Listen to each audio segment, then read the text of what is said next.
निकलवानी तो पड़ती होगी। आपके सामने एक ऐसा मुद्दा रखूंगा, आज इस हरियाणा प्रदेश के लाखों बुजुर्गों की बुढ़ापा जो वृद्धावस्था सम्मान भत्ता शुरू हुआ था, सम्मान भत्ता काट दिया गया है।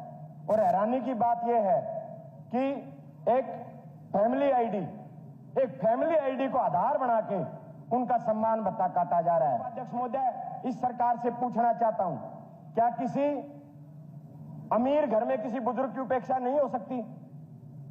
एक बुजुर्ग, हरियाणा का बुजुर्ग, हरियाणा में एक परंपरा है उपाध्यक्ष महोदय, यह परंपरा है कि घर कोई बहन या बेटी आती है तो उसके हाथ पे घर का बुजुर्ग, घर के आदमी 100-50 रुपए 10 रुपए रखने का काम करते हैं। जब से इन बुजुर्गों की बुढ़ापा पेंशन कटी है, ये बुजुर्ग अपने आप को अपमानित महसूस करते हैं। परिवार के सबसे बड़े और मुख्य सदस्य होने के नाते ना तो किसी से मांग सकते, लेकिन जब जिन लाखों बुजुर्गों की बुढ़ापा पेंशन काटी गई और उस घर में कोई बहन, तो उस बुजुर्ग का सर झुक जाता है। किसी परिवार में हमारी कोई दादी जो वृद्ध होती है, वो बड़े फक्र से कहती है कि मैं अपनी बुढ़ापा पेंशन से अपने परिवार के लिए सब्जी लेके आती हूं। और बीजेपी के भी सदस्य आपको इस बात में हामी भर देंगे। फैमिली आईडी के नाम के ऊपर हजारों बुजुर्गों को अपमानित किया जा रहा है। मैं आपसे प्रार्थना करना चाहता हूं, हरियाणा में बहुत सारे ऐसे गांव हैं जहां बैंक शाखाएं नहीं है और वहां से उन हजारों गांव के बुजुर्गों को दूसरे गांव में जाना पड़ता है बुढ़ापा पेंशन लेने के लिए।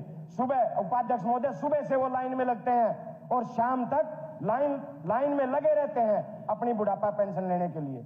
हमारी चौपालें गांव में, हरियाणा प्रदेश के हर गांव में चौपालें जहां बुजुर्ग बैठते हैं, वो पहले भी सरकारें रही हैं जहां बुजुर्ग को बुढ़ापा पेंशन चौपालों में मिल जाती थी। बेरा मैंने रखड़वानी तो पड़ती होगी, निकलवानी तो पड़ती होगी। आप जैसे भी आप बोलिए, हमने भी बेरा ऑनलाइन विधायक आप रखड़वानी को नहीं पड़ती गए। उपाध्यक्ष महोदय, उन बुजुर्गों को परेशान किया जाता है।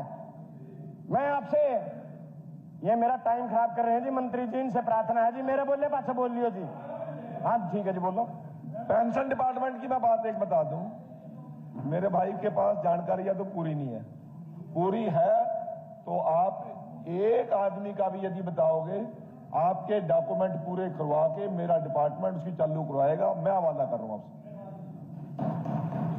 पर डिटेल देनी पड़ेगी, सिर्फ विधानसभा बोलने के लिए ना बोलना है।